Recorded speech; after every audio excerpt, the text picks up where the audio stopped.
Good afternoon, I'm Steve Hensley. First at 4, former Letcher County Sheriff Mickey Steins had his preliminary hearing in Morgan County District Court after being accused of shooting and killing District Judge Kevin Mullins in his chambers last month. WYMT's Amelia Lee was at the hearing and joins us live with the details. Amelia. Steve, during the preliminary hearing of Mickey Steins, a testimony was actually given by Clayton Stanford. He's a detective with Kentucky State Police, and he was also cross-examined by both sides' attorneys. Something that took many people by surprise in the courtroom this afternoon was the showing of about 15 seconds of the shooting death of Judge Kevin Mullins from surveillance videos. WYMT will actually not be showing this video due to the graphic nature, but you can see on your screen a screenshot from the beginning of the clip that was viewed in the courtroom today. That screenshot was taken moments before the incident happened. After the preliminary hearing, I spoke with Steins' attorney, Jeremy Bartley. To me, what happened in the moments prior to the clip that was shown are more important, or just as important as the portion we saw, but for today's purposes, they chose to only play a portion of it, and that's fine. We'll see the full version when we get into circuit court. Other information that came from the cross-examinations of Stanford is that according to witnesses, Mullins and Steins plus some other folks actually had lunch the day that the shooting happened, and Stanford says that Judge Mullins had asked Steins during the lunch, quote, "Do we need to meet privately in my chambers," end quote. At this point, we're still waiting for information and waiting for detectives to release the cell phones that they do have right now and are searching through. In Morgan County, Amelia Lee, WYMT Mountain News.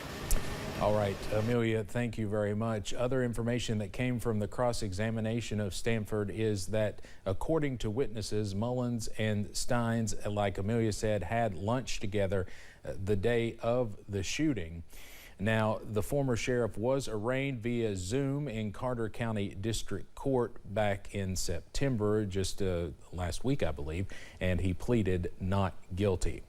Now, a new Letcher County sheriff has been sworn in. Billy Jones took the oath of office by Letcher County Judge Executive Terry Adams today. His service as sheriff starts now. Well, we start the day off with dense fog across portions of eastern Kentucky. It took a little bit of time to get out of here, but right now we're seeing mainly cloudy skies, a few breaks in the clouds, so you see a little bit of sunshine being picked up there on Buffalo Mountain. Right now we're seeing temperatures in the 60s and 70s. Look at Logan, 68 degrees, 73 in Hazard. Somerset, one of the warm spots across the area, checking in with 79 degrees. 64 is the current temperature in Wise. We're seeing a little bit of splash and dash shower activity on live pinpoint Doppler radar. Some of this is not hitting the ground. Over towards the London area, then across the northwestern part of our viewing area, it looks like it's raining. Not necessarily the case. It is being picked up, though, in the upper levels of the atmosphere. So the next 12 hours keeps temperatures in the 60s and 70s. We'll stay mainly cloudy skies until we get to about the 1 o'clock hour. That's when we start to add the fog into the forecast, and then we'll start your Wednesday off with mainly cloudy skies. When you wake up in the morning, temperatures in the 50s and 60s will greet you. Now, we have a cold front that's going to push through. The question is, how low will we go on the high end, if at all? Details in the first alert forecast in a few minutes. Steve. Eric, thank you. More U.S. forces are headed to the Middle East as Israel's attack on Lebanon has sparked growing fears of an expanding war in the region. CBS's Natalie Brand has the latest on this developing story from the White House. Sirens wailed and explosions could be seen in the skies over Israel as Iran launched a ballistic missile attack against Israel. Iran launched nearly 200 ballistic missiles towards targets in Israel.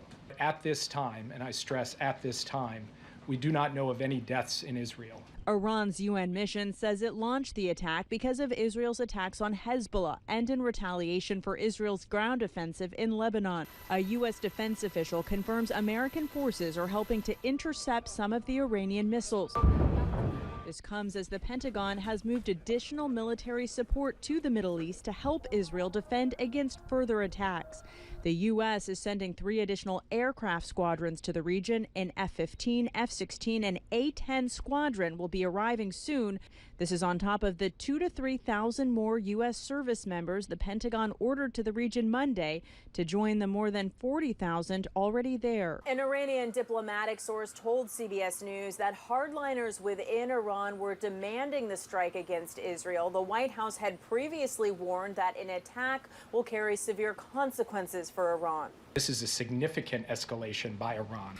We are now going to look at what the appropriate next steps are to secure, first and foremost, American interests, and then to promote stability to the maximum extent possible. Israel says it's keeping its ground forces close to the border to try to stop Iranian-backed Hezbollah forces from launching rockets into Israel. If the state of Lebanon and the world can't push Hezbollah away from our border, we have no choice but to do it ourselves. Israel has warned Lebanese citizens to evacuate the area, and many are heeding those calls, with Hezbollah escorting civilians out. Natalie Brand, CBS News, the White House. October 7th will mark 1 year since Hamas terrorists launched an attack on Israeli settlements that killed about 1,200 and led to more than 100 Israeli citizens being captured, kicking off the war against Hamas in Gaza. Vice presidential candidate Senator J.D. Vance and Governor Tim Walz will go head-to-head tonight in what may be the last debate of the 2024 election season. Both candidates are relative newcomers to the national spotlight. Ahead of the VP debate, we want to take a look at who the vice presidential candidates are. First, the Democrat, Minnesota Governor Tim Walz. He was thrust into the national spotlight when Vice President Kamala Harris chose him to be her running mate. Walz is a former high school teacher and football coach who Democrats are framing as an everyman. Governor Walz has an extensive political career, at one point winning a right-leaning congressional district and earning a rating from the National Rifle Association, a rare occurrence for a Democrat.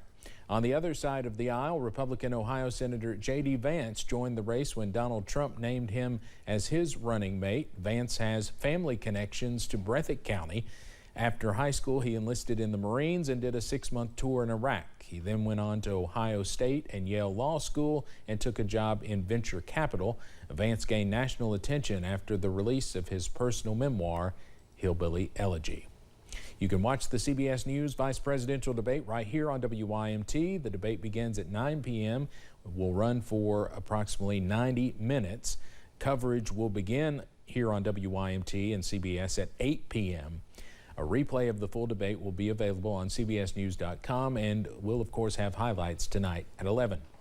Coming up on First at 4, happy birthday to former President Jimmy Carter as he makes history, becoming the first former president to make it to 100.